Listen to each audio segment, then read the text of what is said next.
открытки от Почты России. Ваша задача их заполнить, положить в конверт, написать адрес, где ваша мама живет, вы не знаете, а мы их доставим до мамы.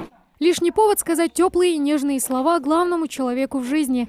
Каждое письмо, как маленькая исповедь. Пожелать хочется столько, что не хватит одной открытки, признается Лейла Нельгиева.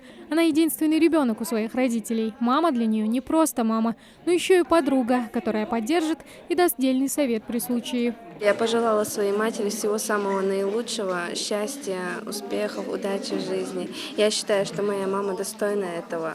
Век высоких технологий – это неожиданный и приятный способ удивить родного человека. Сейчас почти никто не пишет писем. Но долго думать над тем, чтобы написать, не приходится. Слова сами выходят из-под пера, аккуратным и ровным почерком. О ее буднях, тяжелых и радостных, о душевных качествах и о том, чем обязаны ей, кем стали, чего достигли и что получилось благодаря маминой поддержке. Текст писем у каждого свой. Но одно неизменно – каждая открытка сквозит бесконечным признанием в любви. Это очень хорошая акция, чтобы поздравить своих матерей. Мама – это очень хороший человек, я ее очень люблю.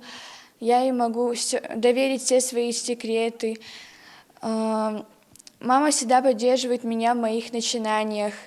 Нас 4 детей, она нас очень хорошо воспитывает. Говорить маме спасибо и отправлять ей письма по почте никогда не поздно. И в 10, и в 20, и в 30. Ведь не зря говорят, мы остаемся детьми, пока у нас есть родители. Я тоже решила поучаствовать в акции и написать письмо своей маме. Ведь мама, она самый главный человек в жизни каждого из нас. Моя мама в самые трудные дни моей жизни являлась опорой и поддержкой для меня. Без ее помощи и поддержки я бы не смогла пережить некоторые моменты своей жизни.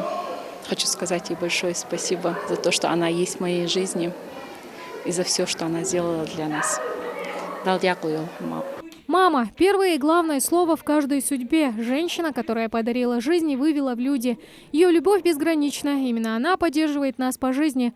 Мы редко говорим о родных, делимся настолько личными переживаниями.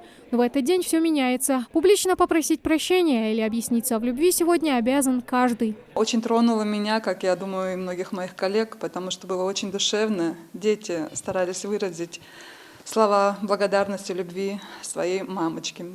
Поэтому я тоже присоединилась к этой акции, написала поздравительную открытку. И хочу сказать, мамочка, я тебя очень люблю, что бы ни происходило в этой жизни.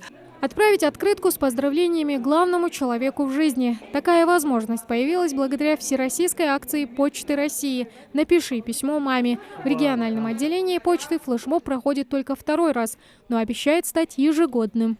Напомнить о том, что мама – это самое святое в нашей жизни, чтобы ребята, как бы мы в обыденной жизни забываем поздравить ее с этим днем и как-то пропускаем это.